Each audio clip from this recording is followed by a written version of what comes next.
إن الحمد لله نحمده ونستعينه ونستغفره ونعوذ بالله من شرور أنفسنا ومن سيئات أعمالنا من يهده الله فلا مضل له ومن يضلل فلا هادي له وأشهد أن لا إله إلا الله وحده لا شريك له وأشهد أن محمدا عبده ورسوله يا أيها الذين آمنوا اتقوا الله حق تقاته ولا تموتن إلا وأنتم مسلمون يا أيها الناس اتقوا ربكم الذي خلقكم من نفس واحدة وخلق منها زوجها وبث منهما رجالا كثيرا ونساء واتقوا الله الذي تساءلون به والأرحام إن الله كان عليكم رقيبا يا أيها الذين آمنوا اتقوا الله وقولوا قولا سديدا يصلح لكم أعمالكم ويغفر لكم ذنوبكم ومن يطع الله ورسوله فقد فاز فوزا عظيما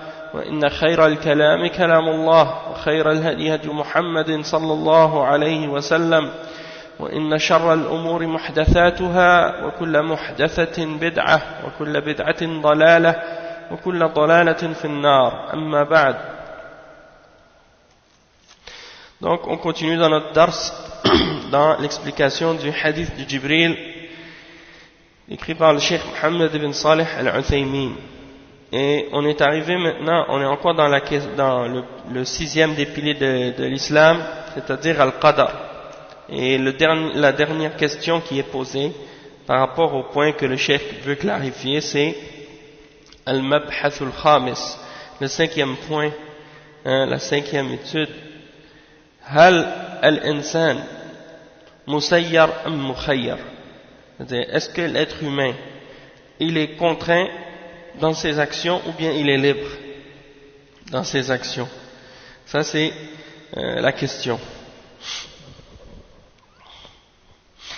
Maintenant, on va lire ce que le cheikh a dit à ce sujet. Le cheikh dit شاعت كلمة بين الناس في هذا الزمان المتأخر وهي قوله هل الإنسان مسير أم مخير؟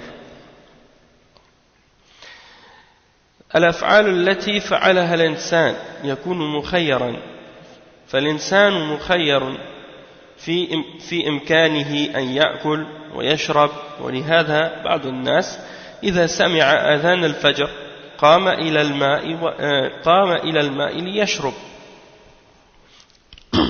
ذلك باختياره، وكذلك إذا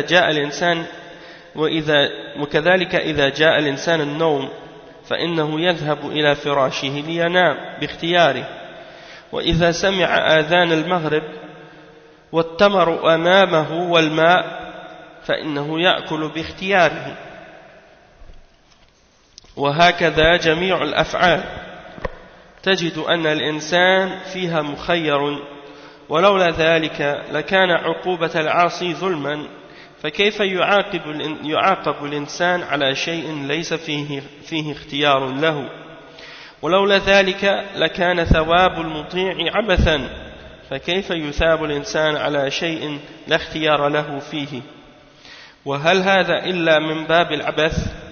إذن فالإنسان مخير، ولكن ما يقع من فعل منه فهو بتقدير الله، لأن هناك سلطة فوق سلطته، ولكن الله لا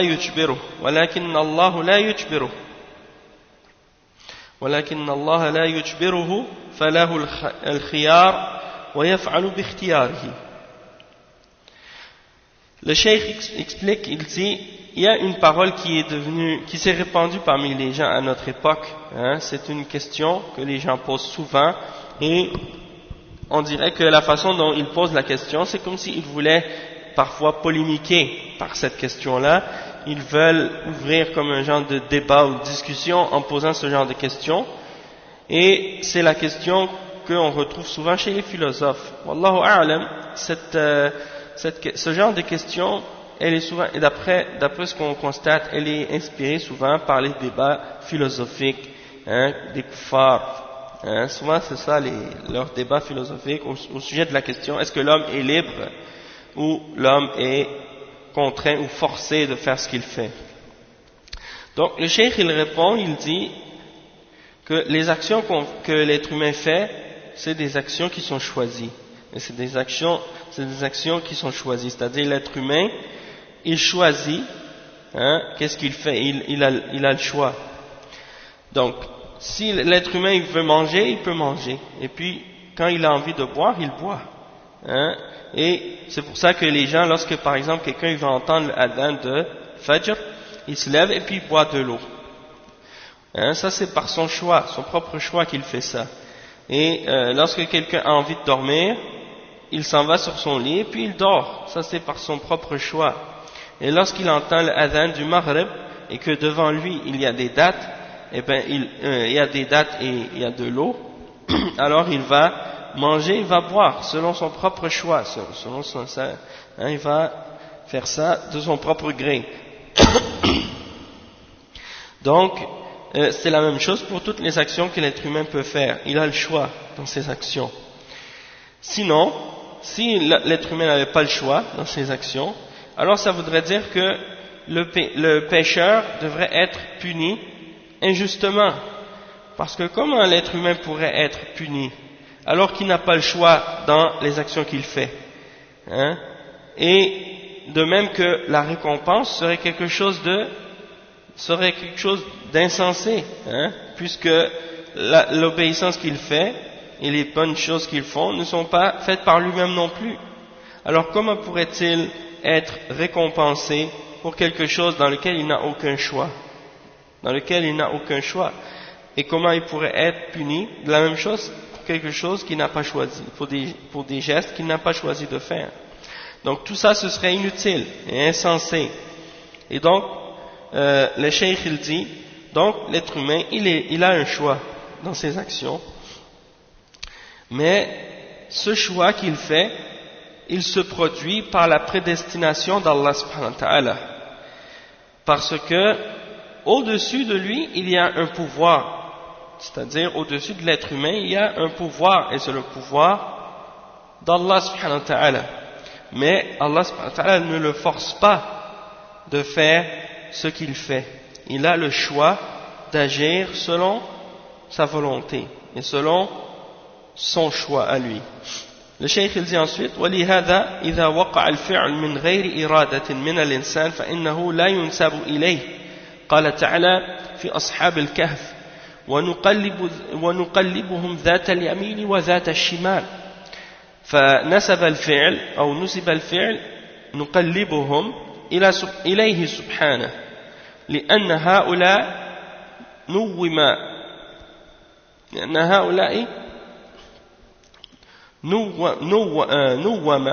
فلا اختيار لهم، فلا اختيار لهم.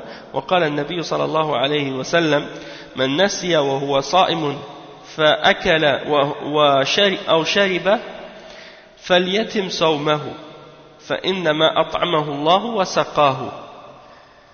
فنسب الإطعام والسقي إلى الله لأن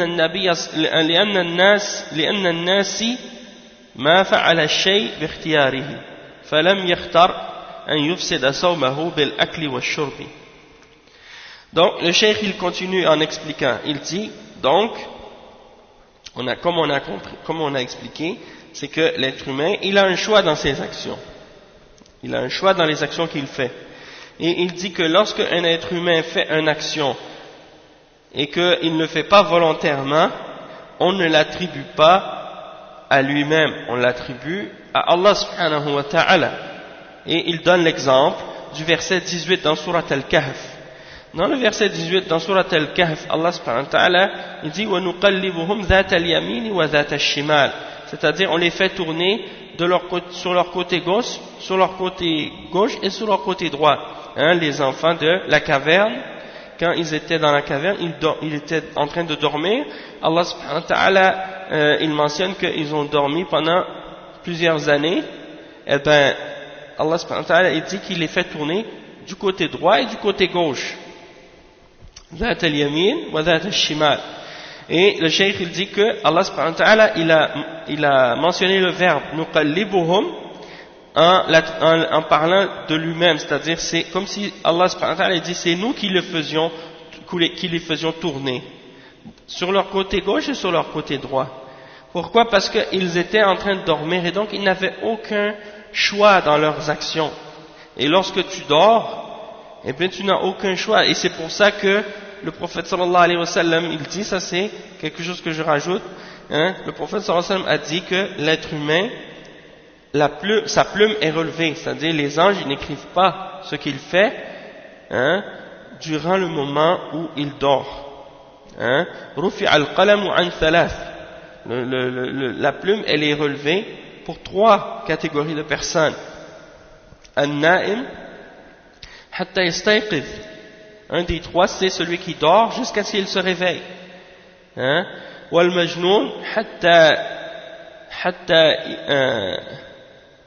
والمجنون حتى يعني حتى يبرأ le fou jusqu'à ce qu'il retrouve sa raison والولد يعني حتى يحتلم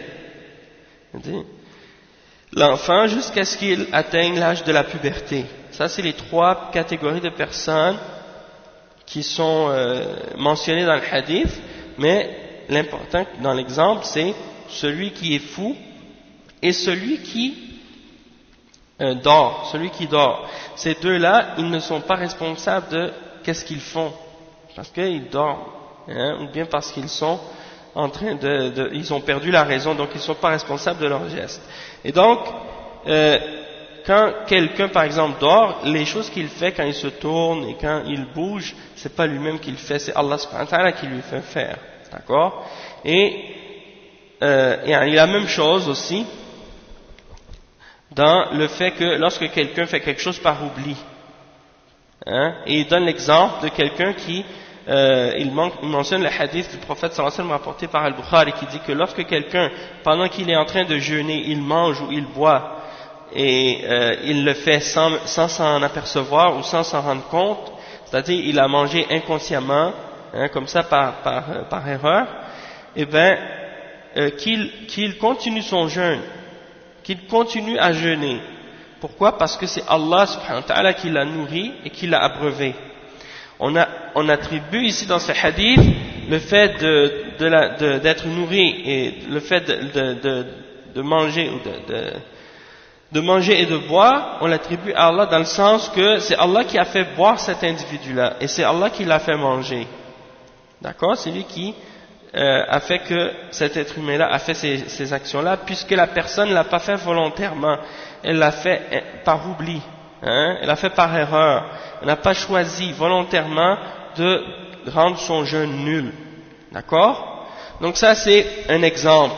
Et la même chose comme on a expliqué souvent dans d'autres contextes, comme par exemple dans le livre Kitab al-Tawhid par exemple, on a donné des cours pour expliquer par exemple qu'on ne doit pas insulter le vent, ou qu'on ne doit pas insulter yani, c'était quoi encore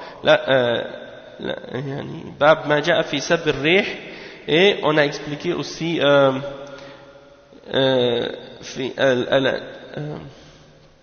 al-anwa fi al-istisqa bil-anwa, le fait d'attribuer la pluie aux étoiles et des choses de ce genre. On a expliqué que d'attribuer ces choses-là à la créature,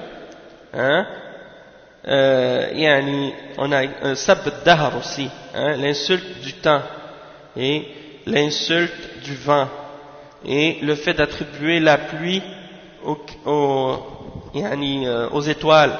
On a expliqué que ça, ce sont des formes de shirk, parce qu'on attribue les actions qui sont faites, c'est-à-dire d'attribuer la pluie aux étoiles, alors que les étoiles n'ont aucun impact, et n'ont aucun lien réel avec la pluie. C'est pas les étoiles qui contrôlent la pluie qui tombe, et qui décident quand est-ce qu'il pleut ou non. Et la même chose, on ne doit pas insulter le vent, parce que si on insulte le vent, on insulte Allah subhanahu wa ta'ala, puisque c'est Allah qui contrôle le vent. Et la même chose pour ad-dahr, d'insulter le temps, ainsi de suite, puisque c'est Allah subhanahu wa ta'ala qui fait qui contrôle le temps, qui contrôle le mouvement des étoiles et des astres, et de l'univers. Donc, on ne peut pas insulter ces choses-là puisqu'elles n'ont pas de volonté en elles-mêmes et elles ne se contrôlent pas elles-mêmes. Donc, on attribue toutes ces choses-là, ces mouvements-là, à Allah subhanahu wa ta'ala en disant que c'est lui qui fait que ces choses-là se produisent. La même chose pour nous lorsqu'on fait des choses dans notre sommeil ou lorsqu'on fait des choses par erreur ou par oubli ou par accident. On dit ces choses-là, c'est Allah subhanahu wa ta'ala qui les fait. Mais quand c'est quelque chose qu'on fait de notre propre gré et par notre propre volonté, dans ce cas-là, on dit notre action, c'est notre action à nous. Mais il est fait par la prédestinée d'Allah subhanahu wa ta'ala et par la volonté d'Allah subhanahu wa ta'ala qui est al-irada al-kawniyya, la volonté créationnelle, la volonté qui est reliée avec le fait qu'Allah subhanahu wa ta'ala il a créé et il a prédestiné cette chose. D'accord? Donc ça c'est un point très important à comprendre et puis il faut faire la différence entre ces deux choses-là. Les actions qu'on fait sans les vouloir et les actions qu'on fait volontairement. Et on peut donner comme exemple aussi le cœur qui bat. On ne contrôle pas notre cœur, on ne contrôle pas non plus notre respiration quand on dort, notre cœur il bat tout seul.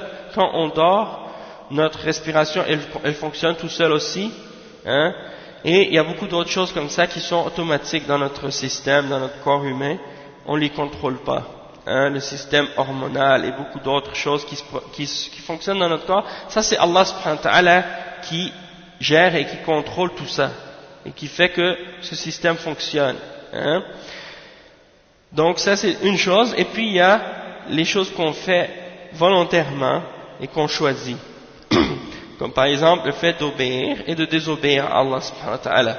Ça c'est des choses dans lesquelles on utilise notre choix, et donc dans ces choses-là, on dit que oui, nos actions, ce sont nos actions, et nos actions, ce sont nos actions, sauf qu'elles sont prédestinées par Allah subhanahu wa ta'ala, c'est-à-dire, Allah les a su éternellement qu'on allait les faire, il les a écrits dans le livre, dans la table préservée, il les a voulus dans sa volonté qu'on appelle al-mashi'a, ou bien al-irada al-kawniyya, et il l'a créé, c'est lui qui les a créées, ces actions-là. D'accord? Donc ça c'est qu'est-ce qu'on a besoin de comprendre par rapport à ces choses-là.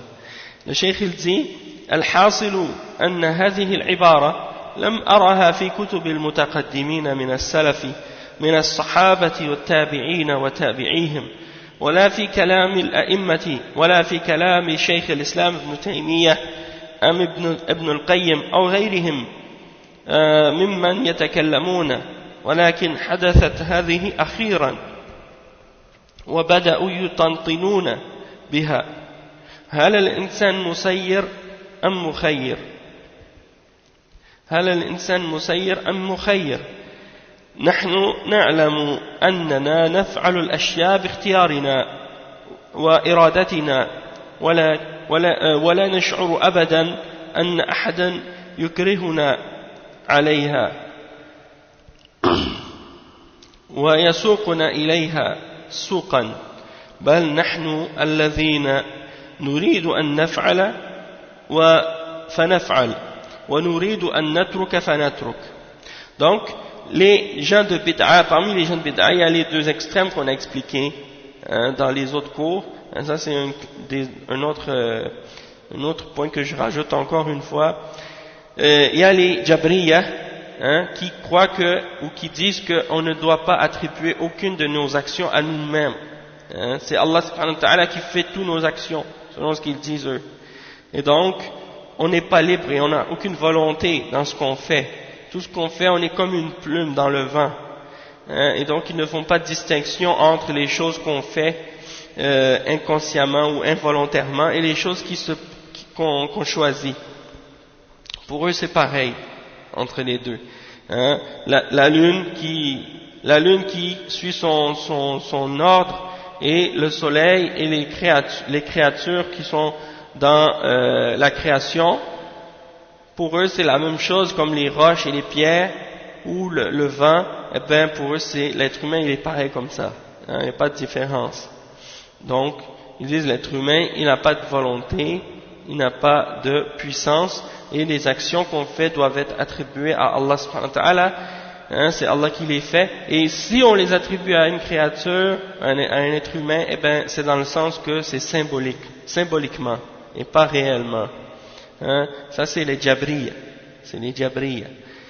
Et il y a de l'autre extrême les Qadariya, hein, qui disent que non, l'être humain, les actions qu'il fait, c'est indépendamment d'Allah subhanahu wa ta'ala et indépendamment de la prédestination. Il décide lui-même et il fait lui-même ses actions et il les crée lui-même. Hein? C'est pas Allah subhanahu wa ta'ala qui a prédestiné ce qu'il fait. Et donc, ça c'est les deux extrêmes sur cette question-là. Donc quand, il y a d'autres ulama qui ont expliqué, quand on pose la question, est-ce que l'être humain il a le choix ou bien il est contraint ou il est forcé de faire ce qu'il fait? Cette question-là, comme le Cheikh Ibn Uthaymin l'a dit ici, cette expression ou cette question, il dit je ne l'ai jamais vu dans les livres des anciens parmi les salaf, parmi les sahaba et les tabi'in et ceux qui les ont suivis, ni dans les paroles des imams, ni dans les paroles de Cheikh l'Islam Ibn Taymiyyah ou de Ibn al-Qayyim et d'autres parmi les ulama qui expliquent et qui parlent de des questions de aqidah. Mais qu'est-ce qui est arrivé, c'est que ça c'est quelque chose qui est apparu récemment. Les gens ont commencé à parler de cette question. Est-ce que l'être humain il a le choix ou est-ce qu'il est contraint, est-ce qu'il a une liberté ou non, ainsi de suite. Et le cheikh il dit, nous on sait que les actions qu'on fait, on les fait par notre propre gré, de notre propre choix et par notre volonté. Et lorsque on agit on fait qu'est-ce qu'on fait dans la dunya, on ne ressent jamais que quelqu'un est en train de nous forcer à faire une action ou un geste. Et on ne ressent pas ça, on n'a pas cette sensation-là qu'on est en train de se faire tirer vers quelque part ou de se faire contraindre physiquement. C'est-à-dire, tu ne vas pas sentir une force qui pousse ta main ou qui la retient. Hein, lorsque tu fais, qu'est-ce que tu fais? Ou de lâcher, qui nous force à lâcher quelque chose lorsqu'on veut la tenir, ainsi de suite. Mais, donc, il y a des ulama, c'est pour ça qu'il y a des ulama qui expliquent dans d'autres livres, ils disent que, à cette question, on doit répondre, en fait, que l'être humain, il a le choix, mais en même temps, il est limité. Hein? Il a le choix, mais en même temps, il est limité par la prédestination que Allah subhanahu wa ta'ala a, dans le sens que Allah subhanahu wa ta'ala, sa volonté est au-dessus de notre volonté et sa puissance est au-dessus de notre puissance. D'accord? Et le cheikh il dit ولكن كما أسلفنا أولا في مراتب القدر فإن فعلنا ناشئ عن إرادة جازمة وقدرة تامة وهذان الوصفان في أنفسنا وأنفسنا مخلوقة لله وخالق الأصل خالق الفرع. Donc le cheikh explique, pour terminer ce point, il dit, comme on a expliqué premièrement, les degrés de la prédestination, dans les 4 degrés de la prédestination qu'on a expliqué précédemment, nos actions, ils sont à la base faits par une volonté ferme et par une capacité complète. Lorsqu'on veut faire quelque chose, il faut premièrement avoir une volonté complète, une volonté qui est déterminée de vouloir faire quelque chose, et deuxièmement, par une force qui est complète. Ces deux caractéristiques-là sont en nous-mêmes. Notre volonté et notre capacité, c'est deux choses, deux caractéristiques, deux attributs qui sont en nous-mêmes. Et nos personnes, nos êtres, notre personne, elle est créée par Allah. Et de même que les attributs qu'on possède sont créés par Allah subhanahu wa ta'ala. Parce que celui qui a créé notre corps, notre personne, notre âme, eh bien, il a aussi créé ses attributs, c'est-à-dire les attributs de cet être-là, c'est-à-dire sa volonté. Allah a créé notre volonté et il a créé notre capacité. Et donc, dans ce sens-là, on dit que nos actions sont créées par Allah subhanahu wa ta'ala. D'accord? Donc ça, c'est ce qui vient conclure la question par rapport à la prédestination. Maintenant, il y a quelques bienfaits qu'on peut retirer du fait qu'on a cru en al-qada wal-qadar, et le cheikh il les mentionne. Il dit fawaidul iman bil qada wal qadar, les bienfaits d'avoir la foi en la prédestination et en le décret divin. Al-iman bil qada wal qadar lahu fawaid. Awalan تكميل الإيمان بالله فإن القدر قدر الله فالإيمان به من تمام الإيمان بالله عز وجل. Premièrement, parmi les bienfaits de la foi en la prédestination et en le décret d'Allah subhanahu wa ta'ala, premièrement, c'est de compléter notre foi en Allah subhanahu wa ta'ala, parce que la prédestination, c'est la prédestination d'Allah subhanahu wa ta'ala, et le pouvoir d'Allah subhanahu wa ta'ala. Donc, de croire en la prédestination, ça fait partie de compléter notre foi en Allah subhanahu wa ta'ala, puisque de croire en la prédestination, c'est de croire que Allah subhanahu wa ta'ala il est tout puissant et il est maître de toutes choses, et c'est lui qui contrôle tout ce qui se produit dans la création, et rien ne peut sortir de sa puissance et de sa volonté. ثانيا استكمال أركان الإيمان. Aussi, ça fait partie de la science d'Allah subhanahu wa ta'ala, parce que Allah subhanahu wa ta'ala il connaît tout ce qui se passe dans l'univers, il le connaît éternellement. Donc ça fait aussi partie des degrés de Al-Qadar. Donc de compléter notre foi en Al-Qadar, ça complète notre croyance en Allah subhanahu wa ta'ala. Donc ثانيا استكمال لأركان الإيمان لأن النبي صلى الله عليه وسلم ذكره ضمن الإيمان في حديث جبريل. Il dit le deuxième point, le deuxième bienfait de croire en Al-Qadar, c'est qu'on complète nos piliers de la foi, comme le prophète sallallahu alayhi wa sallam l'a mentionné en parlant du hadith de Jibril. Il dit que la foi c'est de croire en 6 piliers, en 6 points, et il a mentionné Al-Qadar parmi ces points-là.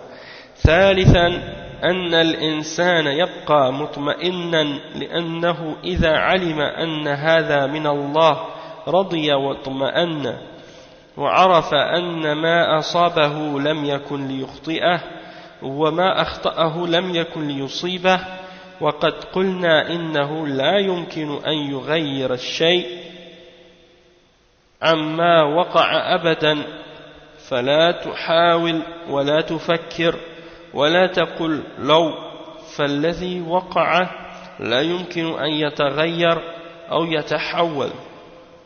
Le cheikh il dit troisièmement, l'être humain il va rester en paix et en sérénité, parce qu'il sait que ça vient d'Allah subhanahu wa ta'ala, et donc il va être en paix dans son cœur, et il va savoir que ce qui l'a atteint ça ne pouvait pas le manquer, et ce qui l'a manqué ça ne pouvait pas l'atteindre. C'est pas par hasard, tout a été prédestiné.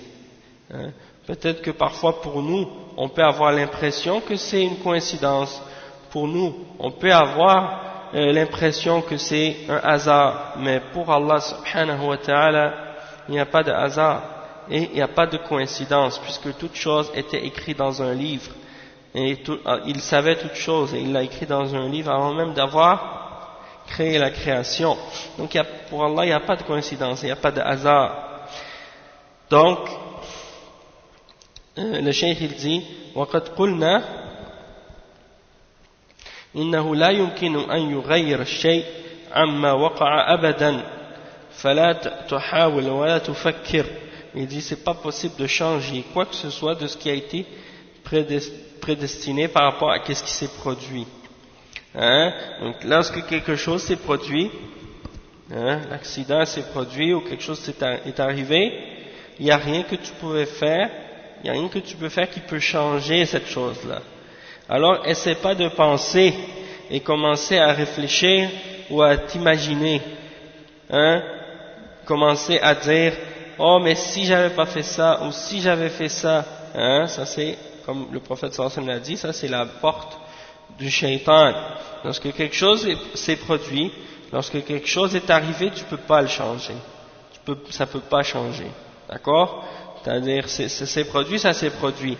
Et le fait de te mettre en colère, ou de crier, ou de t'énerver, ou de commencer à pleurer, ou à déchirer tes vêtements, ou à t'arracher les cheveux, ou à détruire tout ce que tu possèdes dans ta maison, hein, ou peu importe qu'est-ce que tu peux faire comme réaction, hein, commencer à dire ah mais si j'avais pas fait ça, mais si j'avais fait ça, ça va rien changer, donc ça sert à rien, hein. Donc soumets-toi à Allah et crois en sa prédestinée, et tu sais jamais, comme Allah subhanahu wa ta'ala il dit وَمَنْ يُؤْمِنْ بِاللَّهِ يَهْدِ قَلْبَهُ, celui qui croit en Allah et qui sait que ces choses-là qui l'ont atteint sont prédestinées d'Allah subhanahu wa ta'ala, eh bien Allah lui guide son cœur, hein. ما أصاب من مصيبة إلا بإذن الله ومن يؤمن بالله يهدي قلبه. Il n'y a pas de malheur qui vous atteint excepté par la permission d'Allah. Et celui qui croit en Allah, Allah guide son cœur. Donc mettez votre confiance en Allah subhanahu wa ta'ala lorsque des choses vous arrivent comme ça, et vous allez voir, Allah va vous donner du bien, hein? Il va vous remplacer cette chose que vous avez perdue par quelque chose de mieux, hein? Donc ça c'est très important. رابعا, quatrièmement, أن هذا من تمام الإيمان بربوبية الله، وهذا يشبه الفائدة الأولى، لأن الإنسان إذا رضي بالله ربا استسلم لقضائه وقدره واطمأن إليه. Quatrièmement, ça complète également sa foi en Ar-Rububiyya, le fait que Allah a Ar-Rububiyya, il a la souveraineté sur toute sa création. Et ça ressemble au premier bienfait qu'on a mentionné. Parce que l'être humain, lorsqu'il est satisfait d'Allah comme son Seigneur, il se soumet à son décret et à sa prédestination, et il est en paix et en sérénité par rapport à ça. خامسا أن الإيمان بالقدر على وجه الحقيقة يكشف للإنسان حكمة الله عز وجل فيما يقدره من خير أو شر، ويعرف به أن وراء تفكيره وتخيلاته من هو أعظم وأعلم، ولهذا كثيرا ما نفعل الشيء أو كثيرا ما يقع الشيء فنكرهه وهو خير لنا، وأحيانا يشاهد الإنسان رأي العين أن الله يعصر عليه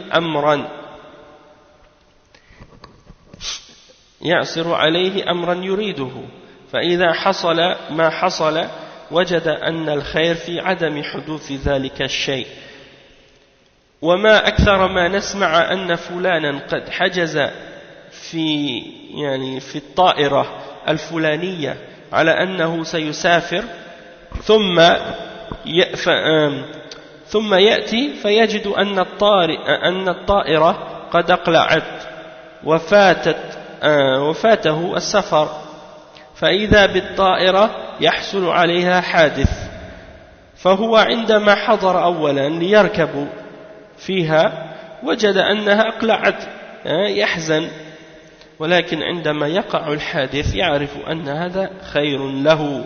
ولهذا قال الله تعالى كتب عليكم القتال وهو كره لكم، وعسى أن تكرهوا شيئا وهو خير لكم، وعسى أن تحبوا شيئا وهو شر لكم، والله يعلم وأنتم لا تعلمون. Donc le cheikh il explique comme cinquième point que la foi en Al-Qadar ça nous fait réaliser la réalité de la sagesse d'Allah subhanahu wa ta'ala parfois dans ce que Allah subhanahu wa ta'ala a prédestiné pour nous de bien ou de mal.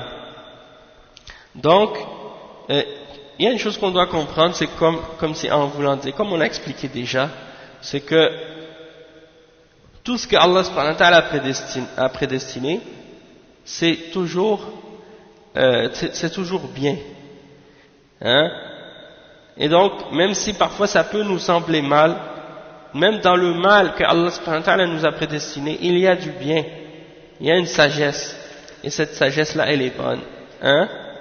Et souvent ça, on n'arrive pas à le voir, mais on doit être convaincu de ça. Hein? نعم. فيما يقدره من خير أو شر. Donc, tu dois savoir que يعني ويعرف به أن وراء تفكيره وتخيلاته من هو أعلم وأعظم. Donc tu dois savoir que par-dessus qu'est-ce que tu peux imaginer et par-dessus ce que tu peux penser, il y a Allah subhanahu wa ta'ala qui est plus grand et qui connaît mieux encore tout ce qui peut se produire, tout ce qui peut se passer. Donc souvent, le cheikh dit souvent, tu veux faire quelque chose, hein? Il y a quelque chose qui t'arrive dans ta vie et cette chose-là tu l'aimes pas, tu la détestes, hein? Alors que c'est quelque chose de bien pour toi, mais toi tu t'en aperçois pas, tu le réalises pas. Ok? Donc parfois un être humain va voir quelque chose et il constate, c'est comme s'il s'aperçoit que Allah subhanahu wa ta'ala est en train de lui rendre difficile cette chose. Alors que toi tu veux cette chose. Tu veux avoir cette chose et tu te rends compte et tu observes, tu réalises que cette chose-là, c'est comme si Allah subhanahu wa ta'ala, il te la rend difficile. Hein? Et lorsque tu obtiens ce que tu voulais, ok, hein, tu vois, tu te rends compte que le bien, c'était de ne pas avoir cette chose-là. Hein? Donc toi tu voulais cette chose, pendant longtemps tu cherchais à obtenir cette chose, et tu vois que Allah subhanahu wa ta'ala, il te la rendait difficile. Hein? Et puis, lorsque tu l'obtiens, tu dis, maintenant je comprends pourquoi Allah subhanahu wa ta'ala, il me la rendait difficile. Parce que tu réalises que cette chose-là, c'était mieux de ne pas l'avoir. Ok? Et il donne un autre exemple. Combien de fois on entend, par exemple, de la part d'une personne qui a pris une réservation pour un vol, hein? Il veut partir prendre l'avion. Et il arrive, il part pour aller à l'aéroport, il arrive à l'aéroport, il a manqué son vol, l'avion est déjà parti. Alors il est tellement triste, hein? Il est triste, il ressent beaucoup de tristesse, puis il se fâche même parfois, il dit mais j'ai manqué mon avion. Donc ça c'est au début, il est triste. Puis qu'est-ce qui arrive? Il retourne chez lui, hein? Et puis quelques heures plus tard, il ouvre la télévision, ou bien il ouvre la radio, hein? Il entend, hein, à sa surprise, que l'avion qu'il a manqué, elle s'est écrasée. Hein? Donc sur le coup, cette personne, elle était fâchée, hein, elle était triste d'avoir manqué son vol, parce que peut-être qu'elle avait une affaire importante à aller régler, ou peut-être qu'elle allait rejoindre des amis, ou de la famille, ou des choses de ce genre. Et donc, elle tenait vraiment à arriver à temps, et à profiter de ce vol. Puis quand il apprend que l'avion s'est écrasé, hein, eh bien, tout d'un coup, il se sent soulagé. Et il remercie Allah subhanahu wa ta'ala du fait d'avoir manqué cet avion. Hein. Donc, il croyait que c'était un mal pour lui d'avoir manqué l'avion, puis après il réalise qu'en fait non, c'était un bien pour lui. Hein. Après, le cheikh il mentionne le verset 216 dans Surat Al-Baqarah. Dans ce verset, Allah subhanahu wa ta'ala, il dit: on vous a prescrit le combat alors que c'est quelque chose que vous n'aimez pas, hein, c'est quelque chose qui vous déplaît. Mais il se peut que quelque chose vous déplaise alors que c'est quelque chose de bien pour vous. Et il se peut que vous aimiez quelque chose alors que c'est quelque chose qui est mauvais pour vous. Et Allah subhanahu wa ta'ala, c'est lui qui sait et vous ne savez pas. Donc des fois tu aimes pas quelque chose et c'est bon pour toi. Des fois tu aimes quelque chose alors que c'est mauvais pour toi. Mets ta confiance en Allah subhanahu wa ta'ala. Hein? Mets ta confiance en Allah subhanahu wa ta'ala et sache que ce que Allah subhanahu wa ta'ala veut pour toi, c'est ça ce qui est le meilleur. Hein? Dans le sens que ce que Allah subhanahu wa ta'ala a prédestiné pour toi, hein, c'est dans une sagesse. Et toi, parfois, tu ignores la sagesse qui est dans cette prédestination-là. بقي علينا في حديث عمر ابن الخطاب يعني حديث جبريل سؤال جبريل النبي صلى الله عليه وسلم عن الإحسان والساعة حيث قال جبريل للنبي صلى الله عليه وسلم ما الإحسان قال النبي صلى الله عليه وسلم أن تعبد الله كأنك تراه فإن لم تكن تراه فإنه يراك فأخبرني عن الساعة قال ما المسؤول عنها بأعلم من السائل. Donc là le cheikh il explique maintenant la suite du hadith Jibril après avoir expliqué les 6 piliers de la foi. Il dit il nous reste à parler maintenant du hadith, de la suite du hadith de Omar ibn al-Khattab dans la question que Jibril a posée au prophète Muhammad sallallahu alayhi wa sallam au sujet de l'ihsan et au sujet de l'heure. Hein, lorsque Jibril alayhi salam a demandé au prophète sallallahu alayhi wa sallam qu'est-ce que c'est al-ihsan, et le prophète sallallahu alayhi wa sallam a répondu c'est que tu adores Allah comme si tu pouvais le voir, et si tu n'arrives pas à ce niveau alors c'est comme si lui il te voit. Hein, donc ensuite il a dit alors informe-moi au sujet de l'heure. Il a dit celui qui est questionné n'est pas plus informé à son sujet que celui qui pose la question. C'est-à-dire, je ne sais pas plus la réponse que toi à ce sujet-là, puisque seulement Allah connaît l'heure. Donc, premièrement, le cheikh dit أولا الإحسان. الإحسان ضد الإساءة وهو أن يبذل الإنسان المعروف ويكف الأذى فيبذل المعروف لعباد الله في ماله وعلمه وجاهه وبدنه. فأما المال فأن ينفق ويتصدق ويزكي، وأفضل أنواع الإحسان بالمال الزكاة، لأن الزكاة أحد أركان الإسلام ومبانيه العظام، ولا يتم إسلام المرء إلا بها، وهي أحب النفقات إلى الله عز وجل. ويلي ذلك ما يجب على الإنسان من نفقة لزوجته وأمه وأبيه وذريته وإخوانه وبقي وبني إخوته وأخواته وأعمامه وعماته وخالاته إلى آخر هذا. ثم الصدقة على المساكين وغيرهم ممن هم أهل للصدقة كطلاب العلم مثلا. أما بذل المعروف في الجاه فهو أن الناس مراتب منهم من له جاه عند ذوي السلطان فيبذل الإنسان جاهه، ويأتيه رجل فيطلب منه الشفاعة إلى ذي سلطان فيشفع له عنده إما بدفع ضرر عنه أو بجلب خير له. Le cheikh il explique que al-ihsan, premièrement, hein, on va parler de al-ihsan, hein, et al-ihsan c'est le bien, et c'est de faire le bien aux gens, c'est le contraire de leur nuire ou de leur faire du tort ou de leur faire du mal, et c'est que l'être humain il dépense dans le bien qu'il possède c'est-à-dire il essaie le plus possible de faire le bien autour de lui et de stopper la nuisance et de ne pas faire du tort aux autres. C'est ça l'ihsan, de faire du bien et de ne pas nuire aux autres.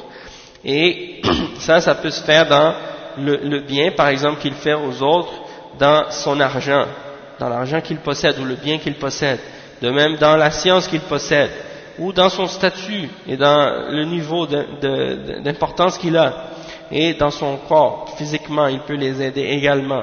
Donc tout ça, c'est des catégories de ihsan que tu peux faire pour les autres. Il donne l'exemple en premier par les biens que tu possèdes. Donc il dit, le cheikh, que par les biens que tu possèdes, tu peux faire l'ihsan, tu peux faire le bien. dans le sens que tu vas dépenser de ce que tu possèdes, et tu vas donner des sadaqas, tu vas donner l'aumône, et tu vas donner la zakat. Et il dit parmi toutes les formes de ihsan que tu peux faire avec tes biens, la meilleure d'entre elles, c'est la zakat. Pourquoi? Parce que la zakat, c'est un des 5 piliers de l'islam. Et c'est donc un des grands fondements importants de l'islam, un des grands piliers de l'islam sur lesquels l'islam est bâti. Et tu ne peux pas compléter, ton islam ne peut pas être complet, sauf si tu ne payes pas ta zakat, lorsque c'est obligatoire pour toi. Et le cheikh il dit, et c'est une des catégories de charité et d'aumône que tu fais, qui sont les plus aimées d'Allah subhanahu wa ta'ala. Puis en deuxième lieu, il y a les nafaqa, c'est-à-dire l'argent que tu donnes pour t'occuper de ton épouse, de ta mère, de ton père, de tes enfants, de tes frères, les enfants de tes frères, tes frères du côté masculin, c'est-à-dire tes frères et tes sœurs aussi, tes frères et les enfants de tes frères et tes sœurs et tes oncles maternels et tes tantes maternelles, tes oncles paternels, tes tantes paternelles et tes oncles maternels et tes tantes paternelles, ainsi de suite. Donc, ça c'est des formes de sadaqa, et ça c'est des formes de nafaqa, et ça c'est obligatoire, comme la zakat, c'est-à-dire c'est obligatoire de t'occuper de ces gens-là lorsqu'ils sont dans la misère et lorsqu'ils ont besoin d'aide et d'argent.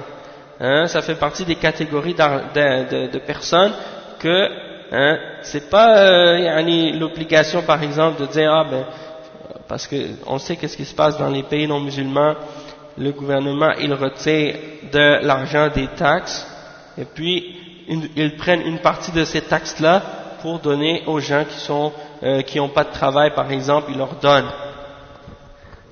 Il leur remet une partie de l'argent que les gens ont donné de leur argent. Et ça, c'est quelque chose qu'on prend de force et qui leur est imposé, c'est-à-dire ils ne donnent pas volontairement, et c'est une forme d'injustice, bien entendu. Mais ils s'occupent des pauvres, et qu'est-ce qui arrive par la suite dans les familles, c'est qu'il n'y a personne qui veut s'occuper par la suite des gens qui sont dans le besoin, parce qu'ils se disent de toute façon, il y a l'État qui doit leur donner puisqu'ils sont dans la misère. Donc, les gens ne s'aident plus entre proches et entre familles. Mais quand vous allez dans les pays musulmans aujourd'hui, vous trouvez qu'il n'y a pas ces genres d'aide. Donc, alhamdulillah, les musulmans ont encore gardé,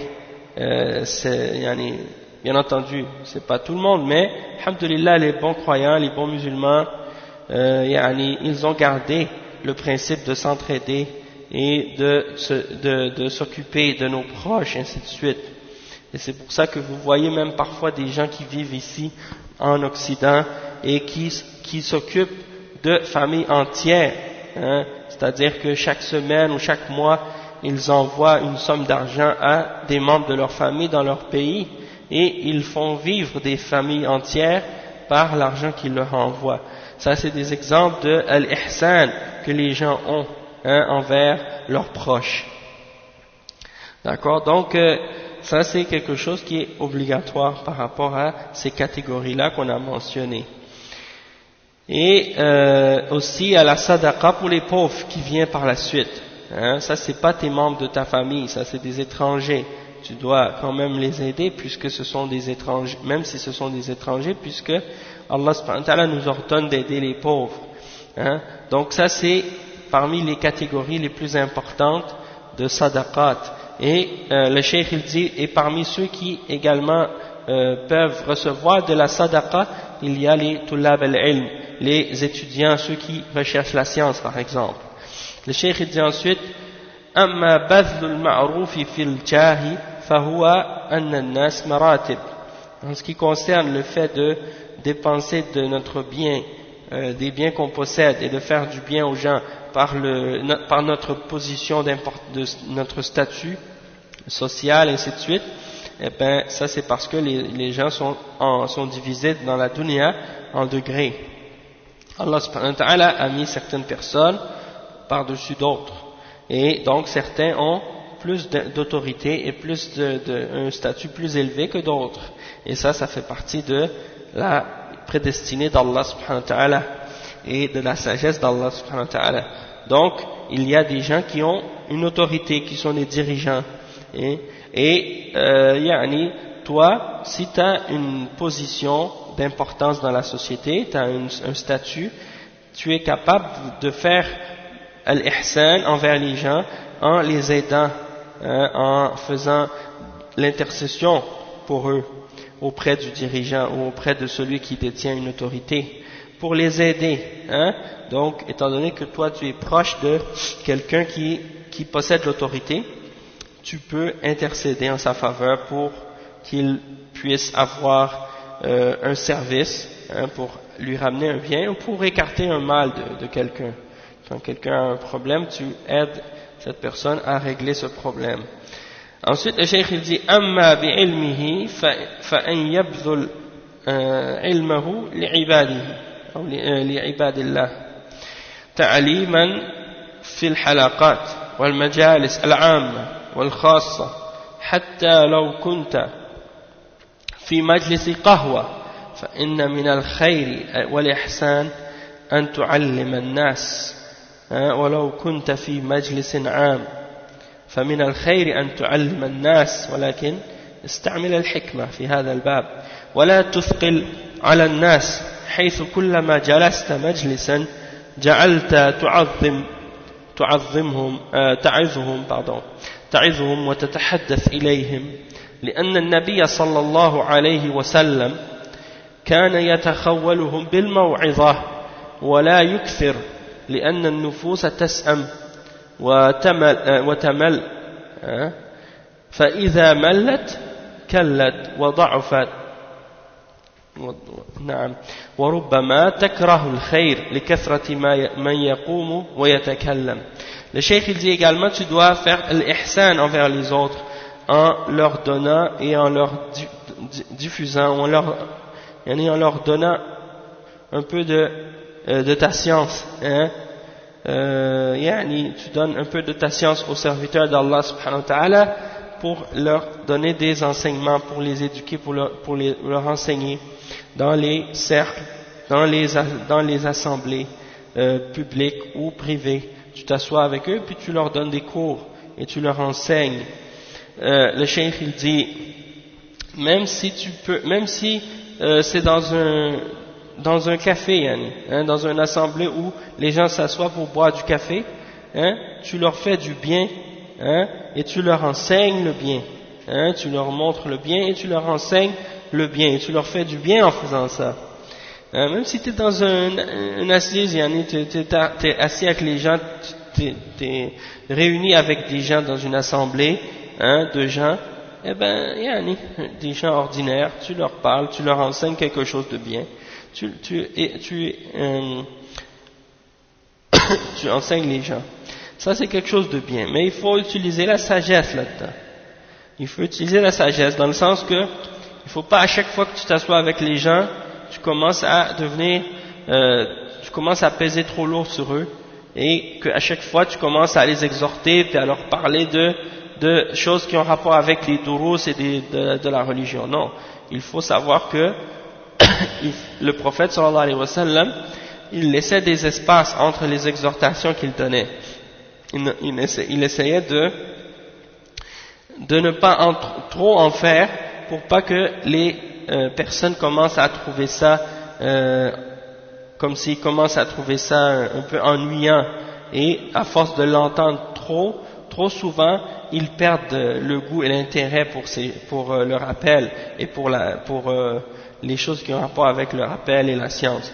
Donc il ne faut pas que la personne arrive au niveau où il est un peu, disons, fatigué ou ennuyé d'entendre trop souvent des rappels, parce que l'être humain il est comme ça, il est faible, et lorsqu'il est à force de trop, entendre à chaque fois des rappels et des choses comme ça, eh bien il peut commencer à trouver ça un peu lourd et un peu ennuyant.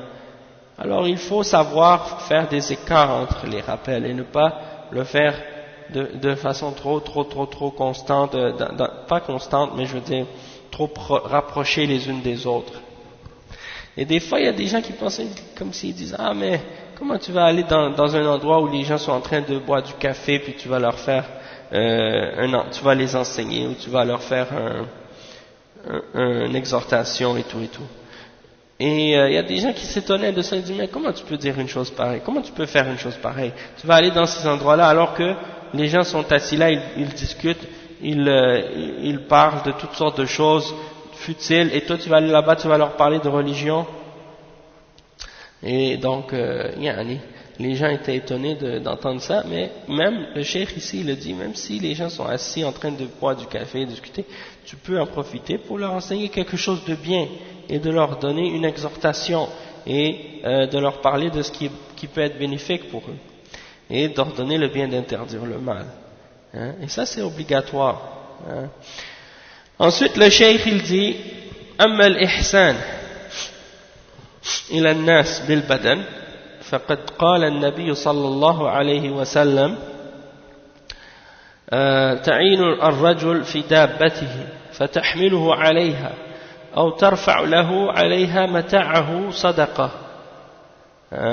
فهذا رجل تعينه تحمل متاعه معه أو تدله على طريق أو ما أشبه ذلك فكل ذلك من الإحسان وهذا بالنسبة للإحسان إلى عباد الله. Le cheikh il dit que tu peux faire également du bien aux hommes physiquement, comme le prophète sallallahu alayhi wa sallam a dit, tu aides quelqu'un par exemple à monter sur sa monture, ou bien tu lui donnes ses affaires alors qu'il est au-dessus de sa monture, il a échappé quelque chose, tu lui donnes, ou bien il a besoin de quelque chose par terre, tu lui montes sur sa monture. Ça c'est une forme de ihsan, c'est une forme de bien aussi. Tout ce que tu peux faire pour quelqu'un dans ces choses-là, ça c'est une catégorie et c'est une forme de ihsan. Peut-être quelqu'un a déménagé, il va habiter quelque part, tu l'aides là-dedans, ça c'est une forme d'ihsan. Tu montres à quelqu'un le chemin, quelqu'un qui est un voyageur qui est perdu sur la route, tu lui montres la bonne direction, ça c'est une forme d'ihsan aussi. Et le prophète sallallahu alayhi wa sallam a dit, tout ça ça fait partie de as-sadaqa, tout ça ça rentre dans as-sadaqa, donc c'est une forme d'ihsan. Et le cheikh il dit amma bin nisbati lil ihsani ila ibadati fi ibadati Allah فأن تعبد الله كأنك تراه كما قال النبي صلى الله عليه وسلم وهذه العبادة أي عبادة الإنسان ربه كأنه يراه عبادة طلب وشوق وعبادة الطلب والشوق يجد الإنسان من نفسه حثا عليها لأنه يطلب هذا الذي يحبه فهو يعبده كأنه يراه فيقصده وينيب إليه ويتقرب إليه سبحانه وتعالى فإن لم تكن تراه فإنه يراك وهذه عبادة الهرب والخوف ولهذا كانت هذه المرتبة ثانية في الإحسان إذا لم تكن تعبد الله عز وجل كأنك تراه وتطلبه تحت النفس للوصول إليه فعبده كأنه هو الذي يراك فاعبده كأنه هو الذي يراك. J'avais bien lu la première fois. فاعبده كأنه هو الذي يراك فتعبده عبادة خائف منه وهارب من عذابه وعقابه وهذه الدرجة عند أهل العبادة أدنى من الدرجة الأولى. Le cheikh il explique ici que en ce qui concerne l'adoration d'Allah subhanahu wa ta'ala et d'avoir de l'ihsan dans l'adoration d'Allah subhanahu wa ta'ala, ça signifie d'adorer Allah subhanahu wa ta'ala comme si tu le voyais. Et c'est comme s'il dit, comme le prophète sallallahu alayhi wa sallam il le dit dans ce hadith, hein, comme c'est d'adorer Allah comme si tu le voyais. Et ça c'est une adoration. Donc les exemples qu'on a donnés tout à l'heure, c'est des exemples d'ihsan envers les créatures. Maintenant on parle de l'ihsan par rapport à Allah subhanahu wa ta'ala. Et le cheikh il dit c'est comme si tu adorais Allah subhanahu wa ta'ala comme si tu le voyais, comme le prophète sallallahu alayhi wa sallam a dit. Parce que ça c'est une forme d'adoration quand tu adores Allah subhanahu wa ta'ala comme si tu le voyais, ça veut dire c'est une adoration que tu recherches et c'est une adoration que tu désires, hein, et tu as un amour pour cette adoration là, tu veux la rechercher, tu veux te rapprocher d'Allah subhanahu wa ta'ala. Ça tu la retrouves en toi-même lorsque tu as envie, hein, d'adorer Allah subhanahu wa ta'ala et tu sens le plaisir de vouloir te rapprocher vers lui et de l'adorer. Et tu le fais parce que tu aimes cette adoration-là, hein, et tu aimes te rapprocher d'Allah subhanahu wa ta'ala, tu le ressens en toi-même. Tu le recherches, tu te retournes vers Allah subhanahu wa ta'ala, hein, tu te rapproches d'Allah subhanahu wa ta'ala, tu le ressens en toi. Ça, tu ressens en toi cet amour pour l'adoration d'Allah subhanahu wa ta'ala. Ça c'est comme si tu l'adores, comme si tu le voyais. Et si tu n'es pas capable d'arriver à ce niveau, alors tu l'adores comme si lui il te voyait. C'est-à-dire, tu l'adores comme l'adoration de celui qui a peur et qui fuit. Hein? Et il explique que ça c'est le deuxième degré de ihsan. Le premier degré c'est tu l'adores comme si toi tu le voyais, tu vas vers lui. Le deuxième degré c'est tu l'adores parce que tu as peur, tu t'enfuis. Et il dit ça c'est comme si lui il te regarde. Et il explique que ça c'est le deuxième degré. Puis après il dit, donc si tu n'es pas capable d'arriver à adorer Allah subhanahu wa ta'ala comme si lui il te regarde et toi tu le recherches cette adoration et tu t'en vas vers lui, hein, et ben comme si c'était ton âme qui, c'est-à-dire tu recherches par toi-même, par ton nafs, tu essaies de te rapprocher de son adoration comme si c'était toi qui le vois. Dans ce cas-là, tu le fais, ton adoration, comme si tu as peur, hein, tu as peur d'Allah subhanahu wa ta'ala, tu t'enfuis de son châtiment, tu t'enfuis de sa punition, et donc tu l'adores, hein, de cette façon. Le cheikh il dit que ça c'est un degré qui est considéré par les gens de l'adoration comme étant un degré plus bas que le premier, hein, mais c'est quand même une grande forme d'adoration et c'est quelque chose qui fait partie de al-ihsan. C'est quelque chose qui fait partie de al-ihsan.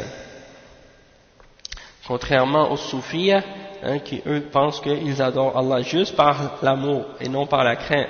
Ça c'est incorrect. Hein. Parce que le cheikh il mentionne, il dit wa ibadatullah subhanahu wa ta'ala hiya kama qala ibn al-qayyim rahimahullah wa ibadatur rahman ghayatu hubbihi ma'a dhulli 'abidihi huma ruknani فالعبادة مبنية على هذين الأمرين غاية الحب وغاية الذل ففي الحب الطلب وفي الذل الخوف والهرب فهذا هو الإحسان في عبادة الله. Hein? Donc le cheikh il dit que l'adoration, comme l'imam Ibn al-Qayyim al-Jawziyya rahimahullah il l'a dit dans An-Nuniyya, l'adoration de Ar-Rahman, hein, à la limite c'est l'amour d'Allah subhanahu wa ta'ala, et la limite de l'amour et la limite de l'humilité que tu as envers ton Seigneur, que tu t'humilies devant lui, hein, et tu te fais humble devant lui, hein. Ça c'est les deux piliers de l'adoration, ce sont les deux piliers de l'adoration, parce que le cheikh il dit l'adoration elle est basée sur deux choses, hein. La limite de l'amour, c'est-à-dire l'amour et l'humilité, la limite de l'humilité. Hein? Et donc, le maximum d'amour, le maximum de l'humilité. Et il explique que donc, dans l'amour, il y a le fait de rechercher cette adoration-là, d'aller vers elle, hein, et de la vouloir, et de vouloir se rapprocher d'Allah subhanahu wa ta'ala et d'aimer ce rapprochement. Et dans az-zul, dans l'humilité, il y a la crainte d'Allah subhanahu wa ta'ala et de son châtiment, et de s'enfuir de ce qu'il nous a interdit. Hein, et donc, ça c'est les deux piliers de l'adoration, et ça rentre dans qu'est-ce qu'on appelle al-ihsan, dans l'adoration d'Allah subhanahu wa ta'ala.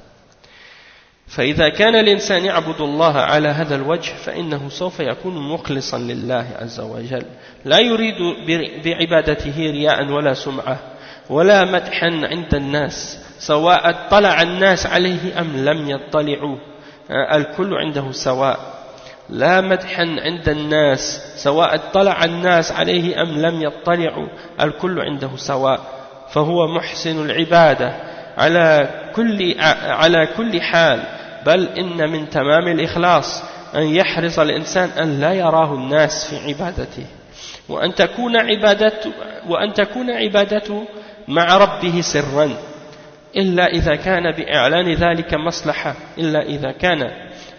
ذلك مصلحة للمسلمين أو للإسلام مثل أن يكون رجلا متبوعا يقتدى به وأحب أن يبين عبادته للناس ليأخذوا من ذلك نبراسا يسيرون عليه أو كان هو يحب أن يظهر العبادة ليقتدى به زملاؤه وقرناؤه وأصحابه ففي هذا خير وهذه المصلحة التي يلتفت إليها قد تكون أفضل وأعلى من مصلحة الإضفاء ولهذا يثني الله على الذين ينفقون أموالهم سرا وعلانية فإذا كان السر أصلح وأنفع للقلب وأخشع وأشد إنابة إلى الله أسر وإذا كان في الإعلان مصلحة للإسلام بظهور شعائره للمسلمين يقتدون بهذا الفاعل ولهذا العامل أعلنوه والمؤمن ينظر ما هو الأصلح كلما كان أصلح وأنفع في العبادة فهو أكمل وأفضل. Le cheikh il explique, il dit que l'être humain lorsqu'il adore Allah subhanahu wa ta'ala de cette manière, avec ihsan, soit qu'il adore Allah comme si Allah le regarde, ou bien que lui il regarde Allah subhanahu wa ta'ala quand il adore, dans le sens qu'il est entre l'amour et la crainte, et bien dans ce cas-là son adoration sera pure et sincère pour Allah seul. Dans son adoration il ne veut ni se faire voir ni le faire par ostentation ou bien pour se faire entendre ou pour se faire glorifier par les gens. Pour lui ça lui est égal que les gens voient qu'il est en train de faire du bien ou qu'ils ne le voient pas, qu'il découvre qu'il est en train de faire le bien ou qu'il ne découvre pas. Pour lui tout ça c'est égal, c'est équivalent pour lui. Il ne veut pas que les gens disent de lui quoi que ce soit, il ne veut pas que les gens commencent à dire à son sujet des bonnes choses, ça lui est égal. Pour lui, ça c'est pas important que les gens le voient en train de faire le bien ou que les gens ne le voient pas, c'est pas ça l'important. Lui, c'est quelqu'un qui est muhsin dans son adoration, c'est-à-dire qu'il est mukhlis dans toute situation, il ne le fait que pour Allah subhanahu wa ta'ala. Il adore Allah comme si Allah le voit, et sinon il adore Allah comme si lui il est en train de le regarder. Et ça c'est la limite de la sincérité, que l'être humain il doit faire son possible. Si tu veux réellement que ton ikhlas, ta sincérité et ta sincérité dans ton adoration soit plus complète, fais des efforts, comme tu fais des efforts pour que les gens ne te voient pas, quand tu adores Allah subhanahu wa ta'ala. Quand tu veux faire tes adorations, fais des efforts pour que les gens ne te voient pas. Hein? Donc, bien entendu, on parle des adorations qui sont surérogatoires. Hein? Quand on parle des adorations qui sont surérogatoires. Donc, quand tu es en train de faire des prières volontaires la nuit, ou bien quand tu fais des prières volontaires par exemple, de jeûne, ou bien de lecture du Coran, ou de faire des prières supplémentaires, ainsi de suite, essaie de les cacher le plus possible. Ça augmente ta sincérité et ton ikhlas, ta pureté dans tes intentions, que ce soit uniquement pour Allah subhanahu wa ta'ala. Hein? Fais des efforts pour que ce soit caché. Comme ça, tu es certain que dans ton cœur, il n'y a pas de riya, il n'y a pas de vouloir te faire glorifier par les gens. Hein? Tu ne vas pas embellir ta prière pour que les gens disent du bien de toi, ou dire aux gens, je suis en train de jeûner, regardez, je jeûne, hein? Ou des choses de ce genre. Ou bien, écoutez ma belle voix quand je lis le Coran, hein? Regardez comment j'ai une belle récitation, ainsi de suite. Donc quand tu récites tout seul, tu es toute seule, quand tu fais tes adorations tout seul, quand tu pries tout seul, tu te caches pour aller prier, hein? Tu le fais en cachette, hein? Contrairement à d'autres personnes qui se cachent pour faire des péchés. Toi, tu te caches pour faire le bien. Hein? Donc ça c'est très important. Et le cheikh, il dit, excepté si dans le fait de montrer quelque chose de bien que tu fais, il y a un bienfait pour l'islam et pour les musulmans. Comme par exemple, si quelqu'un est un exemple que les gens se basent sur lui pour faire leur prière ou leur chose de bien, ils suivent son exemple. Par exemple, c'est quelqu'un qui est sur la sunna et donc ils veulent apprendre en le regardant prier ou des choses comme ça. C'est bien dans ce cas-là pour clarifier pour les gens son adoration de le faire en public. S'il y a un bienfait pour les musulmans et pour l'islam, dans ce cas-là, oui, il n'y a pas de problème dans ce cas-là. Ou bien parce que si quelqu'un aime montrer son adoration pour que ses amis et ses compagnons apprennent de lui le bien, dans ce cas-là, ça c'est correct. Hein? Il y a un bienfait là-dedans. Hein? Et peut-être que dans ce bienfait-là, peut-être que ce bienfait-là est plus grand et meilleur que le fait de le cacher. Hein? Min maslahat al-ikhfa. Donc c'est ça. Et le cheikh il dit, et c'est pour ça que Allah subhanahu wa ta'ala il glorifie dans le Coran et il fait des éloges de ceux qui donnent de leur bien en cachette et publiquement. Hein, sirran, en cachette, wa alaniyatan, c'est-à-dire devant tout le monde en public. Donc ça veut dire que parfois le bienfait c'est de cacher le bien que tu fais, hein, c'est plus bénéfique et c'est plus sincère, ça aide à être plus humble dans ton cœur lorsque tu fais le geste pour Allah subhanahu wa ta'ala. Donc dans ce cas-là, si c'est meilleur, tu le caches. Mais si tu vois qu'il y a un bienfait pour l'islam et pour les musulmans de le montrer, alors dans ce cas-là, tu le montres. Hein? Et comme ça, peut-être les musulmans vont prendre cette action-là comme un exemple. Et c'est comme l'exemple du hadith de la personne qui s'est levée pour faire la sadaqa. Hein? Quand le prophète sallallahu alayhi wa sallam avait demandé aux gens de donner pour les gens qui avaient de la misère, eh ben, il a demandé aux gens de donner la sadaqa, personne ne donnait. Puis il y a un homme qui s'est levé, il a pris un sac avec de l'argent dedans, de l'or, il a acheté ça au devant de la mosquée. Il a mis ça par terre devant le mimbar. Quand les gens l'ont vu, tout le monde se sont levés et puis ils ont tous donné après lui. Et le prophète sallallahu alayhi wa sallam a été content et il a dit, celui qui commence une bonne action, il aura la récompense de tous ceux qui l'ont suivi dans ce bien. Hein? Il aura la récompense de tous ceux qui l'ont suivi sans que ça diminue rien de ses bonnes œuvres. Donc ça c'est un exemple que parfois c'est mieux de faire un bon geste publiquement si tu veux que les gens te suivent dans le bien, hein, et tu veux être un bon exemple pour les autres. alors dans ce cas-là, tu le fais, tu vois qu'il y a un bienfait dedans. Et dans ce cas-là, c'est mieux de le montrer que de le cacher. Tandis que dans d'autres circonstances, c'est préférable de le cacher. Hein? C'est préférable parfois de le cacher.